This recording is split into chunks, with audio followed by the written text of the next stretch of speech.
Good evening. Welcome to the Bulletin at 9 with the Sentinel. I'm Moinitam.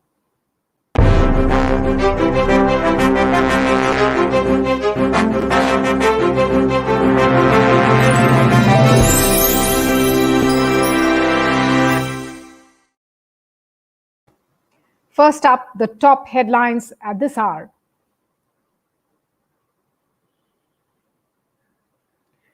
Assam is likely to see 75,000 new COVID cases in September alone. This is what the State Health Minister Himanta Biswa Sharma said.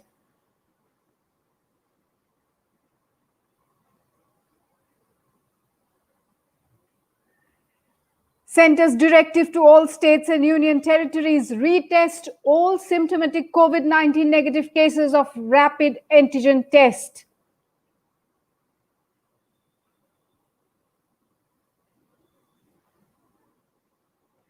COVID crisis deepens for Assam government as several senior citizens of old age home test positive for COVID.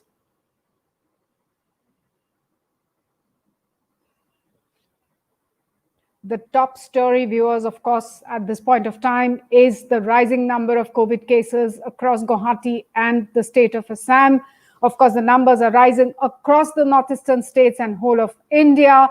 Now, as far as Assam is concerned, the Assam Health Minister, Mr. Himanta Biswa Sharma, today said that the state, in all probability, is going to see as many as 75,000 cases in this particular month itself. He was speaking at a conference earlier in the day to the plasma donation event that was organized at the Guwahati Medical College and Hospital in Guwahati today, and there is where he mentioned that that Assam could actually could be seeing a spike in the number of COVID cases. Of course, the numbers are already rising. In fact, just a few days back, there was as many as 3,000 COVID cases which were reported from across Assam daily. And that is when the minister had said that during this month itself, the state might see as many as almost 1 lakh COVID cases.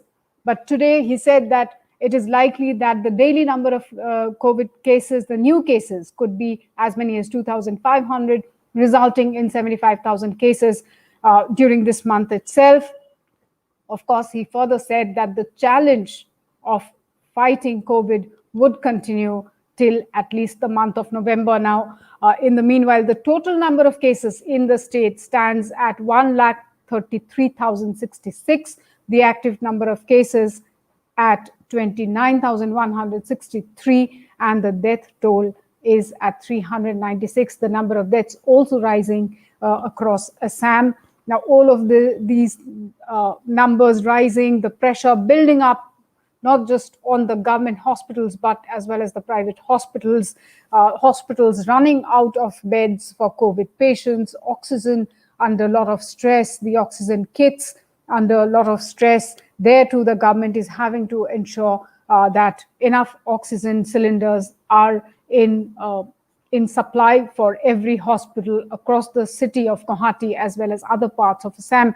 But meanwhile, another big worry seemed to be arising for the government as several senior citizens in old age home has tested positive. In fact, as many as 12 senior citizens at one particular old age home in Guwahati has tested positive. 7 of them have been immediately shifted to the Guwahati Medical College Hospital and the Mahendra Mohan Chaudhary Hospital, while 5 of them are being treated at the old age home. Now, this particular old age home in the city has 67 residents. It was actually very, very heart-wrenching to see these senior citizens go through so much of trauma, the fear that we could see in their eyes. Just take a look at this video and you will understand what I'm talking about.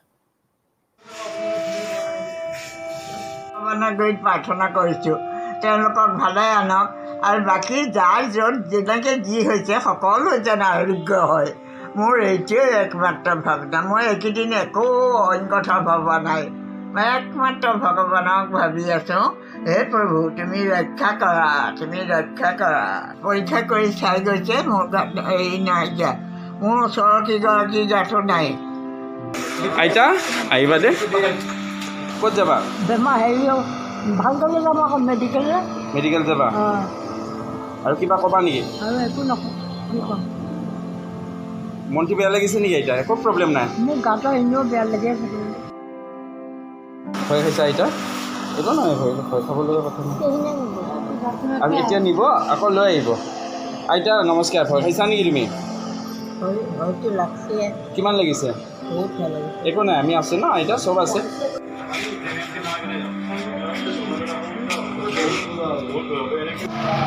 আইতা যোৱা।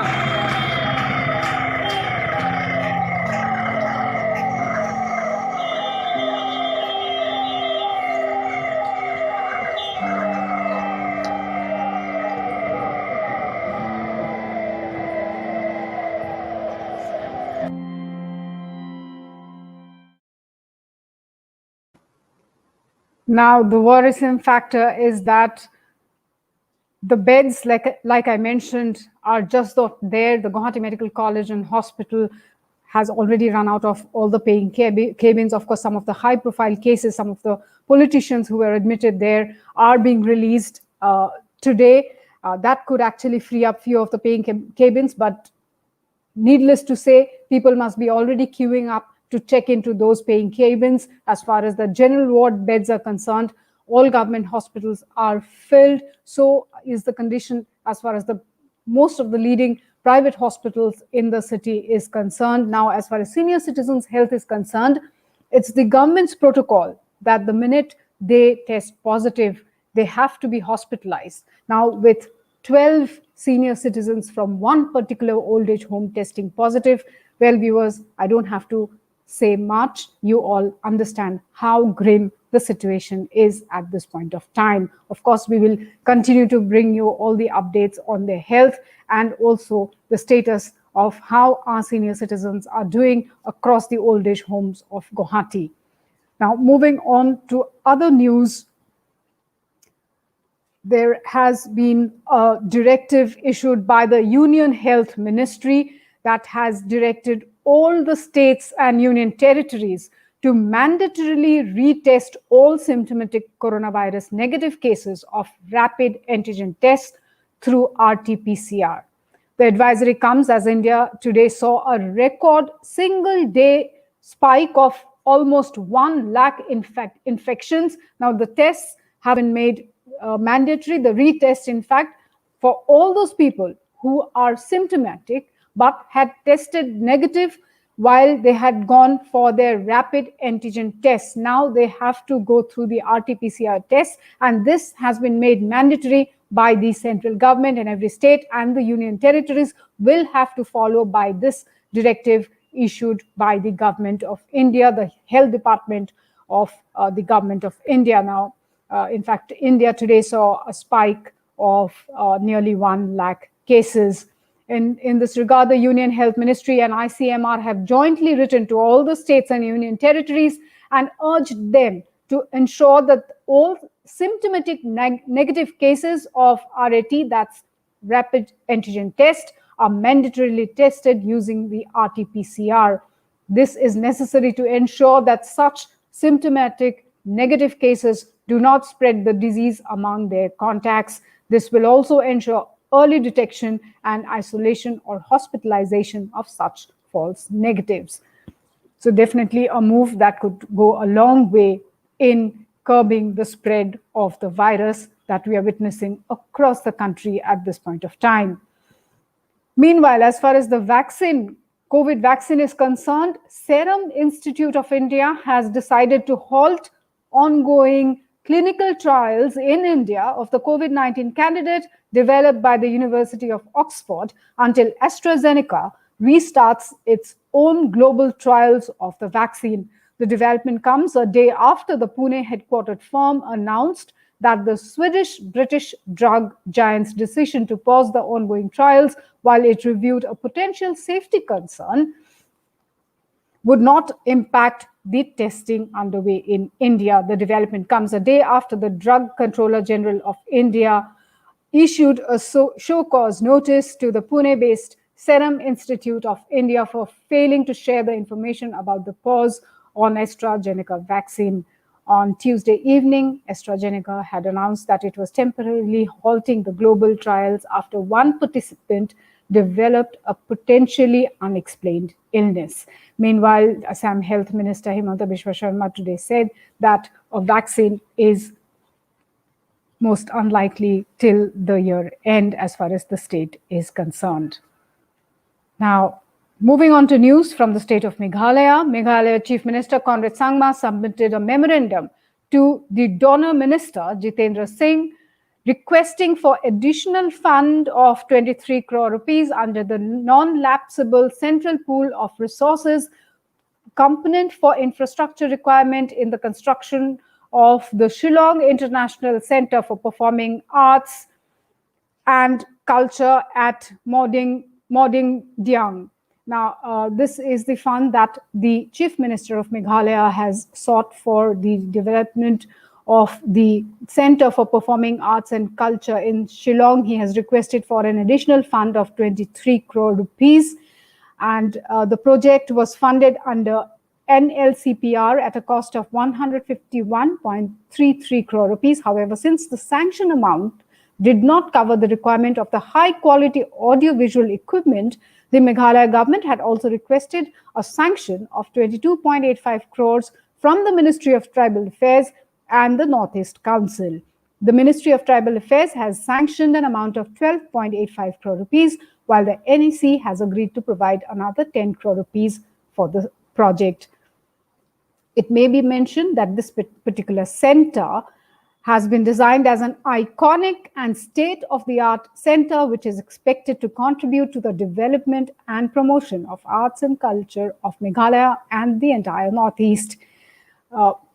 Chief Minister Sangma also discussed issues related to the sanctions for the construction of the Rongjeng Mangsang Dokre Road, including a bridge over River Ildek under the ministry.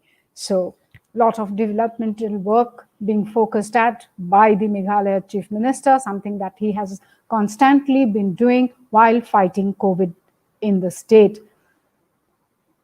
Amid the soaring number of COVID-19 cases, the 100 Drums Wangala Festival, slated for November 12, 13 and 14, has been cancelled by the organizers.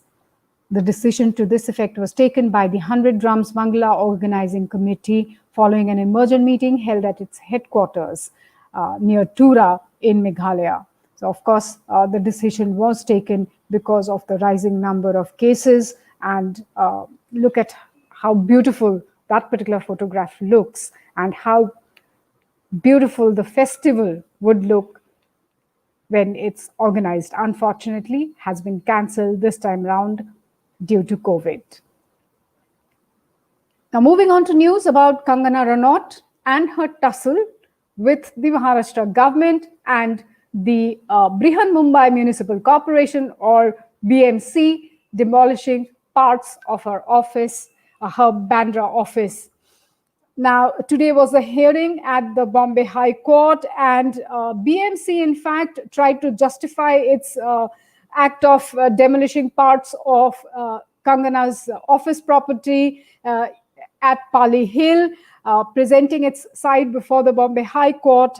The BMC said that Ranaut had been carrying out substantial alterations in her Bandra property contrary to the sanctioned plan, and its action of demolition was justified and was without any mala fide. The court adjourned the matter till September 22nd. So September 22nd is when the next round of hearing on this particular case will take place.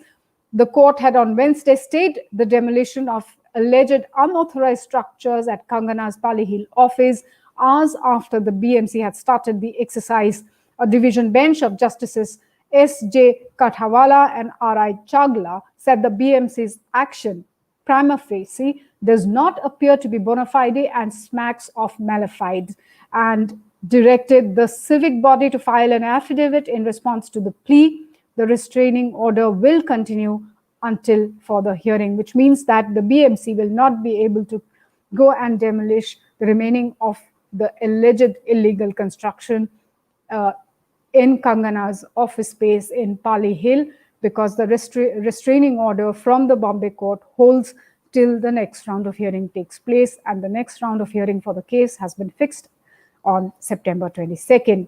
Well, viewers, that's all that I have for all of you at this point of time.